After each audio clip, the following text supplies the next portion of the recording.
مری میں آنے والے سیاحوں کے لیے خوشخبری، پترا چیئرلفٹ کو جدید سہولیات سے آراستہ کر کے افتتاح کر دیا گیا۔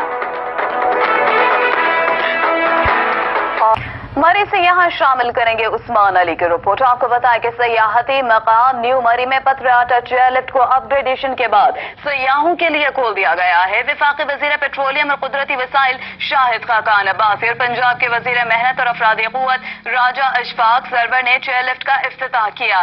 تقریب سے خطاب اور میڈیا سے گفتگو میں شاہد خاقان عباسی کا کہنا تھا کہ حکومت عام آدمی کا معیار زندگی بلند کرنے اور اقتصادی ترقی کے لیے کوشش نے کہا کہ وزیر اعظم نواز شریف کی قیادت میں سیاحت سمیت تمام شعبوں میں بہتری آ رہی ہے۔ انہوں نے کہا کہ چیئرلفٹ کی اپ گریڈیشن سے تفریحی سہولیات میں اضافے کے ساتھ مقامی افراد کو کاروبار کے مواقع بھی ملیں گے۔ M D Punjab tourism development corporation Ahmad Malik کا کہنا تھا کہ چیئرلفٹ کی اپ گریڈیشن پر 10 کروڑ روپے خرچ کیے گئے ہیں۔